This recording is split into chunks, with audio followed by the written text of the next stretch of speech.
It's time to get real. It's time to get raw. It's time to look ourselves in the mirror and come to the resolve that this version of ourself is not going to carry us in the stretch. I've been this version of myself long enough that if I don't change, if I don't do something about this, then I'm going to find myself bankrupt. Having that faith, that vulnerability to just see things that are hard to see. You got to get comfortable being uncomfortable. So can you handle the truth? It's a question. And if you can't, then if you see that, then you can say, well, if I'm going to change, I'm going to have to figure out how to deal with that discomfort until the point that I can see what I need to see, then I can change it. So it's the persistence of continuing to do something until you can do it. Can't is not an option. It's either I will or I won't. I know I can, but I will or I won't, and that's the thing. And in some cases, you may try your hardest and you just don't win, or you don't pass a test, or you don't succeed. That's part of life. Understanding it's going to take hard work, discipline, and learning how to work with other people in order to get to the next level. There's not other people that aren't holding you back. Your boss isn't holding you back. Your parents aren't holding you back. Those are excuses. To me, there's no such thing as luck, okay? All luck is preparation meeting opportunity, plain and simple. Once I realized that I could get better at anything, it dawned on me that how I spend my time is a spiritual consideration. And I didn't want to die with potential that I failed to turn into skill set. That, to me, that speaks to me. How much of my potential can I actually turn into skill set and get good at this stuff and push and grow and improve? Like, that to me is just this incredibly intoxicating thing. And waking up every morning with a desire to adapt, with a desire to change. Stand out today. Be different. Become something different. Stop lying to yourself and stand up and become something with worth, something with more than you've ever been. Your goals that you set for yourself, that's your power. Your ambition is your power. It's about how hard you can get hit and keep moving forward. How much you can take and keep moving forward. You have to electrify and get all the things that are necessary within you to start doing the things that you need to do. So when the time comes, you can kick down that door and move towards the possibilities of being the best of who you really are. Learning how to concentrate, learning how to focus in, deciding that you're going to focus to develop your skills. You'll be surprised of the ideas that will come to you, of the people that you'll be able to attract, of the opportunities that you'll be able to see. You'll begin to see things that have been standing there looking you in the face saying, I can't believe this has been here all this time. There are so many people in the world and you may be watching this right now, and you have these incredible ideas, and what you think is missing is motivation. And that's not true. Because the way that our minds are wired, and the fact about human beings, is that we are not designed to do things that are uncomfortable or scary or difficult. Our brains are designed to protect us from those things, because our brains are trying to keep us alive.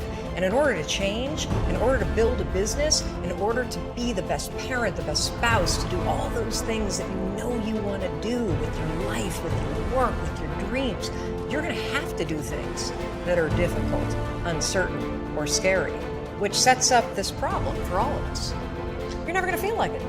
Why is it so hard to do the little things that would improve my life? Waking up and realizing that I'm never going to feel like doing the things that are tough or difficult or uncertain or scary or new, so I need to stop waiting until I feel like it. And number two, I am one decision away from a totally different marriage, a totally different life, a totally different job, a totally different income. Whatever you don't use, you lose. Lack of use causes loss. On this planet. Maybe not the next one, but on this one. If you tie your arm to your body, leave it there long enough, you'll never use it again. It's over. For the arm. Now, it may not be over, but it's over for the arm. The only way to keep the use of this arm is what? Keep using it. If you quit, you lose. Automatically. They don't bring it up for a vote. You lose automatically when you quit.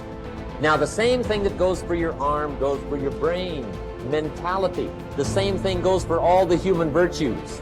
Ambition, unused, decline.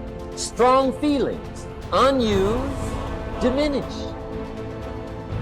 It doesn't grow, it diminishes.